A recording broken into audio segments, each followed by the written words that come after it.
Well, even though it's only been a few days, I think there's a lot that's been in the news and a lot of topics we can talk about.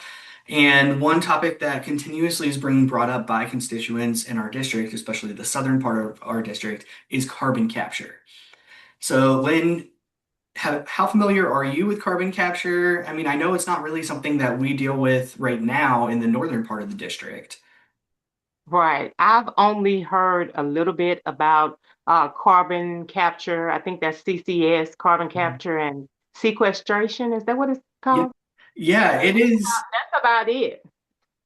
There's a lot of questions that I have about perfect. carbon capture, Me too. um, and the safety of it and Yes. who's getting rich off of it because it's always Uh, somebody. uh-huh. When you follow the All the money, it's money, always yes, yes. something. So I'm just really Yeah. curious. Yeah, so it's a huge topic, and that's why I kind of wanted us to walk through it and discuss it, both on a like theoretical level, and then a practical level in other places, and then what's happening in Louisiana. So if we Okay. start with kind of theoretical, like what is carbon capture? So carbon capture is taking carbon dioxide, CO2, either out of the air or taking it from like off-gassing of pollutants before it even gets into the air.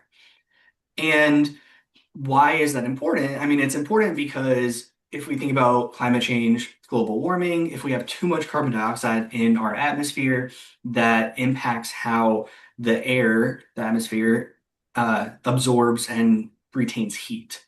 So we don't want too much carbon dioxide in our atmosphere. And trees are the best source of carbon capture and sequestration, and we have destroyed a lot of our forests. So we have all this carbon that's going into the air. Normally, the trees would replenish it and turn it into oxygen, and we don't have that luxury in some places. So the two kind of methods or the theory is like let's pull it directly from the air or let's pull it from off gassing before it even gets into the air.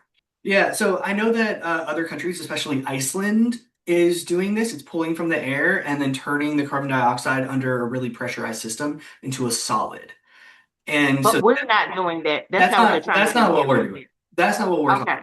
So that would be great. I mean, like you're taking it out of the air, you're helping, retain the balance between all of these molecules that are in our air and then helping with those impacts. That's not what's happening in Louisiana. So what's happening in Louisiana is that it's these like oil and gas companies who are instead of polluting into the air, they're trying to find a way to capture the off-gassing, the CO2 that is emitted through all of these processes. But it seems like in Louisiana, they're not taking it and pressurizing it into a solid. They're taking it and they're pressurizing it into a liquid. And they're using pipe systems a lot that have already been implemented, like from old natural gas and oil lines, and they're retrofitting them for this transportation and or storage of liquid carbon dioxide. So when they retrofit it, that means that these pipes are supposed to be more secure and more able to actually store what they are actually producing. In theory, but that's not what they were built for. Okay. But when you said retrofitted, I thought maybe Yeah, I they were just mean, upgrading it. maybe there, there's a lot of just like with the data centers, like some NDAs around this stuff. There's a lot of confusion. There's a lot of like obfuscation. In theory, we're taking it, we're turning it into a liquid. It's harder to, more pressure, more money, different systems to turn into a solid, but solid makes way more sense. Turning into a liquid, well, then the liquid either has to like just sit or it has to go somewhere. And that's where the real problems are happening, where we're seeing the lack of forethought in this. Because a lot of the liquid is just kind of like sitting in these pipes, or it's being like piped to unknown areas, but it's in liquid form. And what we've seen, one of the lines ruptured, and it's not like an explosion, it's not an explosive. The carbon dioxide is not explosive. But when it Like a ruptures, seepage. yeah, seepage. But so it ruptures, and carbon dioxide, there's no pressure, so it turns back into gas. and it replaces or displaces the oxygen in the air. And so 47 people were hospitalized due to carbon dioxide oversaturation and a lack of access to oxygen because the carbon dioxide just like took over and you can't breathe in carbon dioxide and all the oxygen's gone. I wonder how long it took them to actually figure out that there was a rupture. Yeah. Was it when these people passed out, or was it, hey, we're going to do regular inspections and we see that, hey, this has ruptured and we need to check on the citizens that are in this area? No, Like, I wonder which one it was. I'm sure it was, oh, we have all these people in the hospital. Oh Uh, man, it's yeah, because this thing ruptured. So that, what that's it, scary. it's really scary because it's already That's scary. happened. And then now they're, creating some more pipelines using additional piping. And so like, where is this? Is this underneath us? If you're down south. I mean, right now we know it's not up here, but a lot of people, the one of the big questions that people have is a lot of people sold some of their mineral rights and like ground rights to these oil and gas companies. So the oil and gas company could put pipes underneath their land, and they sold it to these companies or access to these companies for oil and natural gas. They knew what they were getting into. Hmm. And now these companies are using it for CCS when that's not what the people agreed to. So now there's arguments over who actually owns the pipes, what access do they have, are they allowed to do this, how much of a potential liability is this? And like with data centers, there's so many unknowns, and they haven't done a lot of environmental impact studies on how this is going to really work, or and how in danger are these people.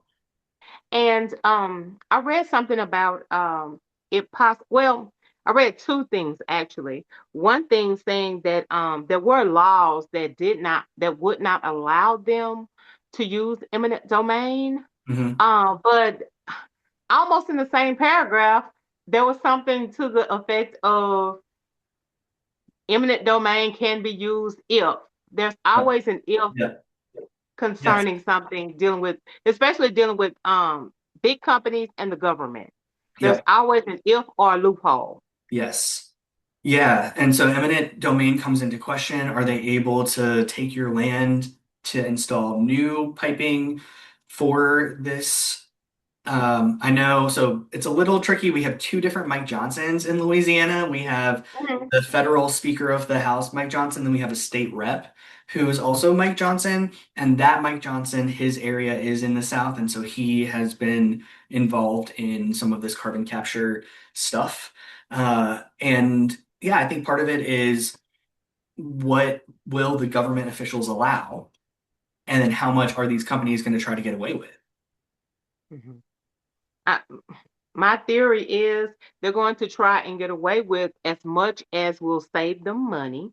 Hmm. And as far as the government part of it, whatever brings Louisiana the most cash flow, for some reason, I feel like they turn a blind eye when it comes to, money coming into the Hmm. state or even into their respective districts. I feel like they turn a blind eye. If you're just storing it, the possibility of a rupture in the pipe system because of, I mean, you know how many hurricanes and tornadoes and other natural disasters we have in Louisiana.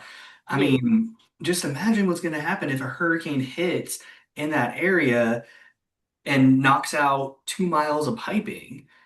I always think that anything underground can break, crack, whatever, Yes, just with a little bit of shifting going a on. tiny bit. Yes. Nobody can control what goes on in nature. Hmm. Nature is a force itself to be reckoned with. Yep. And for man to think that, hey, this is so this is set in stone, literally, Right. literally, that Right. this is Yeah. set in stone, that there's no Yeah. way that this is gonna go anywhere. It can't be, there's not gonna be a crack. it's not going to get into your water system. It's not you don't have to worry. The Mhm. CCS companies can't guarantee Nope. residents that. Nope. And I'm sure that's where they're having their problems Absolutely. with the company is that, hey, you can't guarantee me safety forever. You Hmm. can say your company is safe because you want to do what you want to do and you Yep. want to get more money. But as far as the long game is concerned, that's families that are on that land. Hmm. They're and the people their offspring's offspring, um, that's going to be affected by it should anything happen with that cap rock. Right now, it seems like the legislation is allowing that to occur. So it's going through court systems. People are trying to fight back in any way that they can. It seems like the current legislation, current judiciary is allowing this to happen. So the course of action that people need to take if they're worried about this is look at your legislators, see how they voted on different bills. You can look up and say, who's my representative and how did they vote? And call them. Calling offices is really, really helpful. You can tell them what you think. And then when it's time to vote, vote for somebody who's actually going to protect you and your family and your land and your safety. Yeah, that's some really good advice. A lot of times, things pass and we don't even understand that this is even going on. And as always, like, subscribe, share, follow, tell a friend. Thank you, everybody.